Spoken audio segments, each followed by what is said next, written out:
Guys, so now that I've got this front end down on the ground, I can explain the issues that I had, and this video is going to cover wheel spacers and when it's appropriate to run them and when it isn't. When you have a situation like I just had, running a wheel spacer is important. The reason why is you change the geometry of the suspension so much that you actually have to bring the wheel out for it to have enough clearance. Let me show you guys where we had the issues.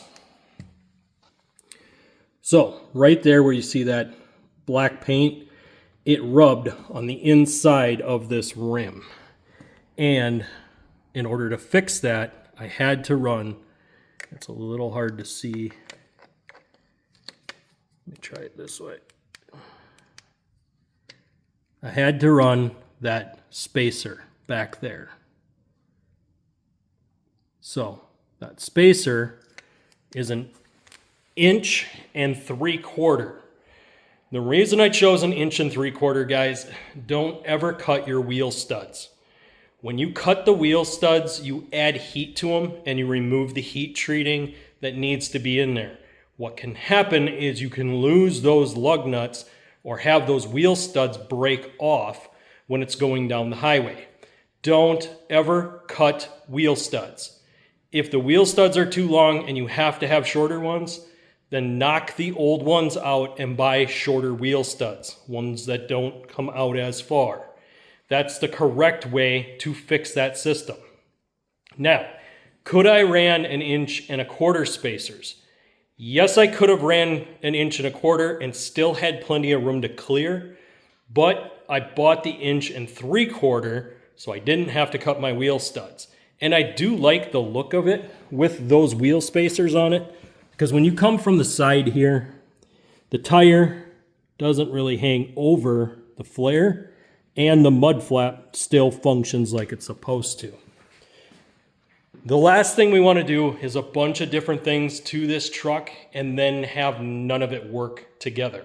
The whole point is to get the whole look to work together. We're doing that with the flares by not painting them and leaving them the flat black. We're doing that by putting the wheel spacers in it and not having to change wheel bearings or wheel studs, and also the spacers. So guys, when you're doing your project, take your time.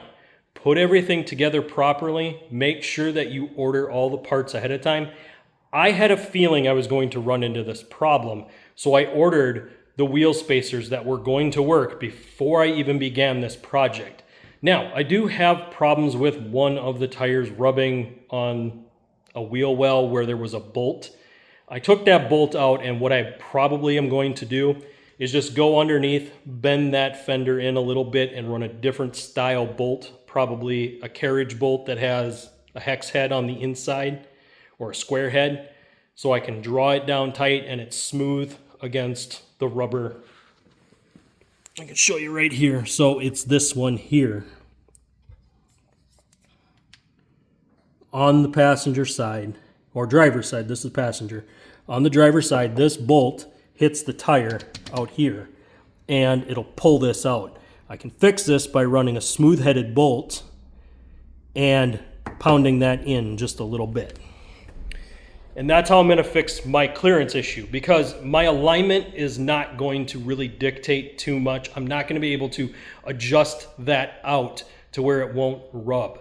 The alignment's going to be where it needs to be because of the frame and how it's welded together. So I don't get to adjust that out. I have to deal with my alignment where it needs to be to keep it true. The only thing I can do is modify that little piece so I'm not rubbing. But guys, this is what it takes when you put a suspension together. Trial and error, little bits, pieces here and there. Actually, it took me about 4 hours of messing around with the wheel spacers, checking clearances, doing all of that just to get this front end done. So now that the front end is done, guys, we're going to be moving on to the back. And the back, we need to add a spacer underneath the leaf spring and the axle, giving us a little bit more lift back there. That'll be about 1 inch that we're going to add back there. We're going to then add the flares and then the rear wheel spacers. So that way, all the way around, our wheels are positioned where they should have been from factory. Guys, we're really doing good this year. We really want to grow the channel. We want to bring you guys merch. But as I'm seeing from my algorithm, 99% of you guys are not subscribed to the channel. So do me a favor, hit the like button and hit that subscribe button. Help us build this channel this year. I'm bringing you guys a lot of content and I keep on working and grinding. So you guys are always going to get new and different stuff from me. So that being said, guys, thank you for watching. Thank you for helping us grow. And as always, guys, I'll see you on the next one.